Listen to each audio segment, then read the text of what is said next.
So, welcome back to the Rayne Show Word of the Day. Today we're going to do a new word. Let's see, January 14th, 2019. Word of the day is mea culpa. Mea culpa. Mea culpa is a formal acknowledgement of personal fault or error. Mea culpa, which means through my fault in Latin, comes from a prayer of confession in the Catholic Church. Said by itself is an exclamation or an apology, a remorse that is used to mean it was my fault or I apologize. Mea culpa is also a noun. However, a newspaper might issue a mea culpa for printing inaccurate information. A politician might give a speech making mea culpas for past wrongdoings. A mea culpa is one of many English terms derived from the Latin culpa, meaning guilt. Some other examples are culpable, meriting in condemnation or blame, especially wrong or harmful. Culprit is one who commits or is guilty of a crime or is found at fault to the crime. And exculpate is to clear from alleged fault or guilt. So exculpation would mean the proof of their innocence through a trial by a jury of their peers, which is what our government's supposed to be doing. But we know it's not always that similar with what actually occurs. So we know we can't really base things on 100% fact when we don't have them all. So anyway, here in the beginning of this one, we're going to say this mea culpa is today, the 14th of January. And we're going to go to the next one. Let's do new word. I'm going to pick one.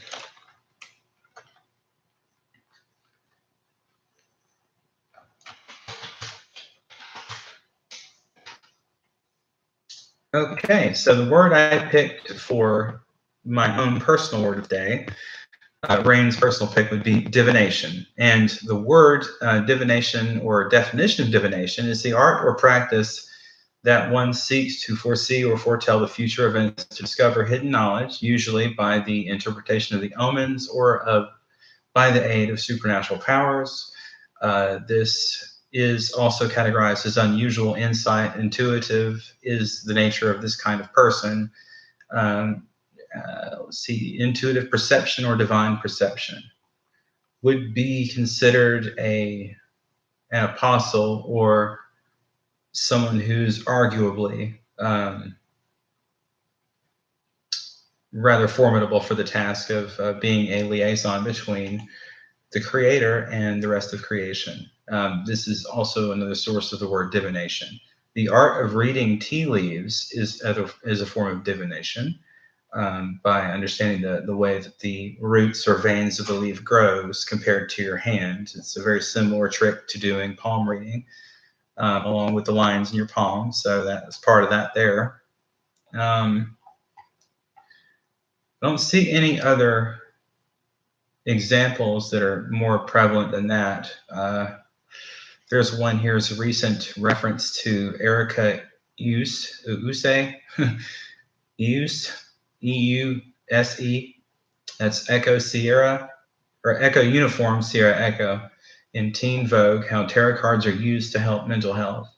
It was categorized on December 27th, 2018. Some say tarot was simply a card game like bridge or poker. Others say the cards were always used for divination, which they did have a not so serious use in the past. They were a card game, kind of like, very similar to some card games we play today, like, that card game, Cards Against Humanity, very similar to that.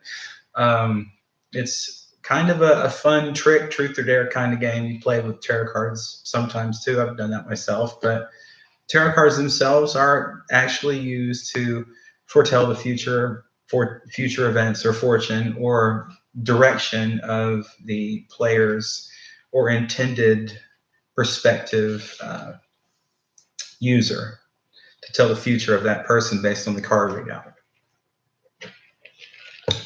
So it's good and it's bad. It can be used for good or for bad. In different hands, it acts different ways. So for those of you who understand my meaning and catch my drift, if you are one that practices magic, consider white magic, because the lit path is always the best one. You can't see where you're going in the dark. With this tarot card reading stuff here listed as the example, it's kind of funny considering the word divination. It's a noun. Divination.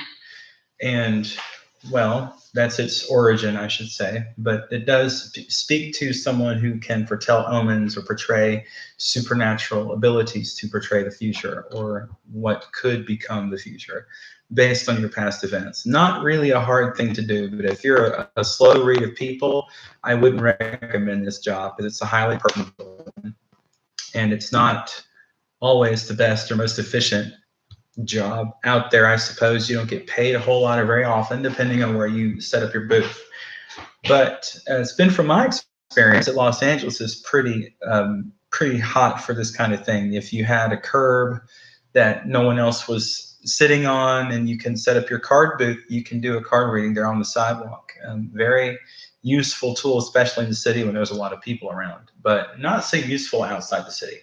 But it's been my experience that in that realm of adventure, when you go up for any sort of futuristic telling or whatever, you want to do that just for the heck of it, for the lack of a better term, for shits and giggles. If you want to do it just for that, then it's a very useful game, especially when you can pay $20 for a whole hour's worth of reading, which it does work quite well. Especially with a person trained in the esteemed art of using singing stones or frequency dialed in rocks. Definitely called, I would say, life stones or hearthstones, very similar to those kinds of things, but it does have a huge impact on society when they do test those kinds of things out. So that's what we were kind of working in there with tarot cards. Very fun. And hi, Kayla. I see you just popped into the chat room.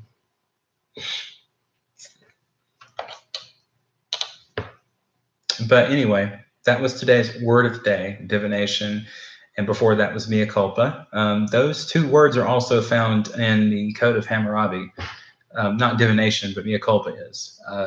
Mea culpa is viewed as two words, but it's a singular phrase referring to guilt or perpetrator in law or legalese or law speak. So yeah, anyhow, that's the word of the day. I do want to thank you guys for coming in and watching.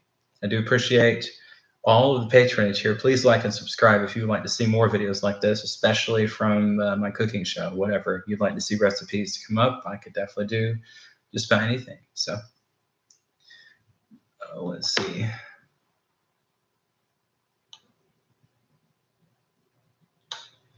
Yeah, I don't see how people do what they do either. I mean, I know that anyway. If you're watching the video and you're not on the chat room, what she's saying is that we need to make awareness on what happened with my best friend while we were on here. Let's see. So while I'm on here, I guess I should talk about it. That the truck itself was rendered useless. We weren't able to get the loan to pay and to get any kind of repair work done. So now Crystal's living on the street until she heads back to Georgia in the end of this month. And I've been sending her money, trying to help her keep afloat and taking care of herself there. It's been kind of rough, but she's making it through it. I'm just letting you know where we are sitting at the time. I'm still working on getting a job. Finding jobs and keeping them are really, really difficult, especially with seasonal work. It's all you can get. So anyway, thoughts and prayers go out to her. Please, if you want to keep her in your prayer book, if you're doing any sort of like constant prayer, her name is Crystal Whitmire. She is my wife, soon to be ex-wife, I suppose, legally, quite possibly whenever we can afford it. But this entire time that I'm sitting here talking to you on the YouTube video, she's on the street in Los Angeles, and I've done my best, my very best, to help keep her as comfortable as possible. I know that there are some things that we could all do to help each other out throughout any of our own histories or back to where we were from. Who knows what we're all going to go through in the future, but I do know that just because, you know, one of us is on our bottom rung, doesn't mean we didn't get there. Honestly, it does mean we got there and we're there now. So helping us out of it is in everyone's best interest in this country. We all need to turn to ourselves, to look to each other, to help each other out, one another, not turn to the government, because what we need is, in fact, less government control, not more. I do think there are some instances where Los Angeles might be working on getting some of the homeless situation fixed. That would be beneficial, not just for me, but for my ex-wife, my best friend, everyone that I know that's homeless. All of you can benefit from this, especially if the California state government allows it to be used in that manner, and that would be the taxation from marijuana sales here in the state. Colorado's doing it and is already trying to help bolster some of the help support some of the homeless situation in Colorado. Rather than translocate myself into Colorado's state or facilitate my travel there for the benefits of that, if I wanted to, I would rather stay where I'm at in California, just get with it and start doing the same thing. That's kind of a pitch there. So this video has grown past word of the day into a pitch for trying to help keep my best friend off the street and others like us. For those of you who don't know about the story, I wound up here in Los Angeles with my ex-wife. We came out here in our car. We were living in it, the GMC, and make a long story short, certain jobs were kind of bad to us. Let us go in very tight times, and it caused an even harder situation than what I originally had planned to come out here for. But the good part about all this is that where we are now is definitely where we should be, I think, as far as the ability to help take care of each other is. At least if I didn't have a job before, I did for a little while. I worked at Spencer's, but now I'm in between jobs. So that helping her out thing is rather brief, but I'm sure we can work something out in the near future. Everyone can, because the government is slowly trying to help out. The local and state governments slowly starting to try and work out some sort of problem to remedy the homeless situation in each state. And I have started to follow some of this. Legislation is slow to act, but they are trying to push this forward to try and help people out in each state. Now, the local legislation indicates that some people will have to apply for benefits. Now, this does require you to go to locations and talk to individuals of the state employ to give you some direction as where to go and what to do when you wound up in a homeless situation. If that was your situation from the beginning, you could apply at any time, no matter how long you've been homeless, and no matter how long you can't remember how long you've been there. The start date, I suppose, would be a guess. I think you would have to try and make, but I don't think they're going to hold you down to an exact date. They have to put one down. So if you have to nail down an exact date of when you became homeless, that would be rather helpful in that regard. But that does help get you some benefits like food stamps and maybe even halfway houses, just in case they're involved or available. Now, that's just to name a few situations that could help men benefit most people in the situation there in Los Angeles, because it is terrible. And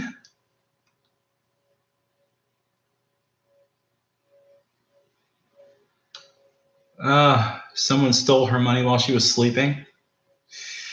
That's terrible. That's terrible. It's happened to me before. Gosh. Anyway, I got to end this video now. So I'll talk to you outside the video. Hope you guys have a wonderful day. And thanks again for jumping in and visiting Rayne with Word of the Day. Thanks so much.